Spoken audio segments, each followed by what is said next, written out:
And for our final lesson, let's take a look at solving percent problems that have equations. There are equations. A formula I want you to be familiar with is percent times base equals amount. For every percent problem, there are three different pieces we need to be aware of. The first one is the percent. This one has to be converted to a decimal, and then it'll have to be converted back. Sometimes it might have to be converted back to a percent at the end of the problem, depending on what the unknown is. So we're going to use percent, but we're always going to do the math with it as a decimal. The base, we're going to look for our base to be close to the word of, and you'll see what we mean when we start the examples. And amount is always going to be next to the equal sign. So that's how you're going to recognize the three pieces of a percent problem. Let's look at example 1. It says 36% of 72 is what number? Let's identify the three parts. 36%, well, that's our percent. It's really easy to identify because it has a percent sign. And then I said the base follows the word of. Well, following of is 72. That's my base. And next to the equal sign is, of course, is our equal sign, is what number? There's my unknown. You could put an X if you wanted to. I'm just going to use an A. What's my formula? Is always going to be percent times base is equal to amount. Let's plug in our numbers. 36% as a decimal. Well, I've got to move my decimal point 2 places to the left. It's 0.36 times 72, that's the base, that's equals A, which is the unknown. Now all I have to do is the multiplication. Not even too bad multiplication. 72 times 0.36.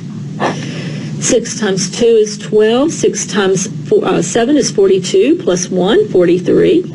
Put down a 0, multiply times my 3. 3 times 2 is 6. 3 times 7 is 21. Let's add those two together.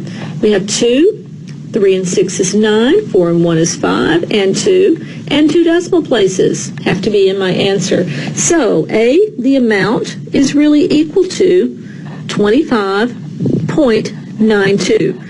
So 36% of 72 is 29.92. Now let's look at another example. This time we're going to see what happens when we have an unknown base instead of an unknown amount. Let's see if we can identify the three pieces. Is our equal sign, remember, and it separates the percent from the amount. So what's unknown? Next to the word of is the base. So I say A equals P times B. Now I can write my formula down that way. I could also write P times B equals A. It doesn't matter. But I'll write A is equal to P times B because that's the order it's in my problem, my word problem.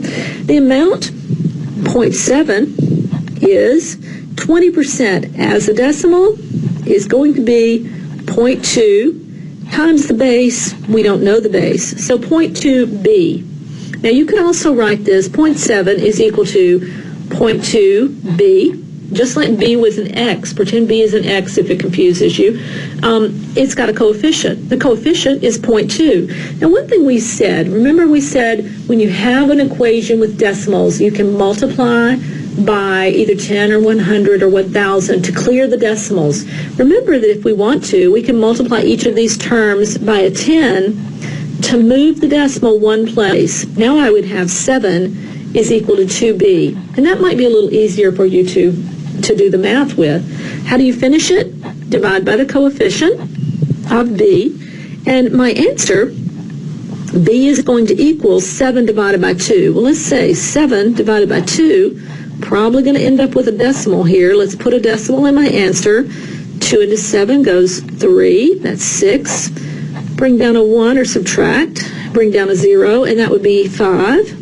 5 times 2 is 10. So my answer is B is equal to 3.5. So 0.7 is 20% of 3.5 would be my base number. All right, let's do number 3. This time the unknown is the percent. Percent times the base is the amount. Okay, let's write that formula down. Percent times base equals amount. Let's identify the percent. Well, we don't know it. We'll just use the letter P. We're going to say times 40 equals 60. Now, normally we would write the variable after the coefficient. So we'll write that again, 40p is equal to 60. And you can see easily now what do? I divide by 40.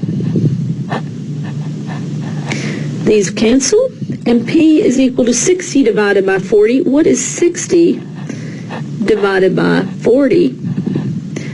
Well, that would go one time. Looks like I'm going to have to put a decimal point, so let's go ahead and do that in my answer too.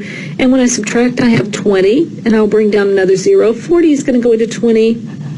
I think 5 is going to work. 5 times 0, 5 times 4, and it did. My answer, 1.5. But remember, the unknown is a percent. I'm going to have to take it to get it from a decimal to a percent. I have to move the decimal point 2 places to the right and add a percent sign. So the percent is going to equal 150%. What percent of, 150% of 40 is 60.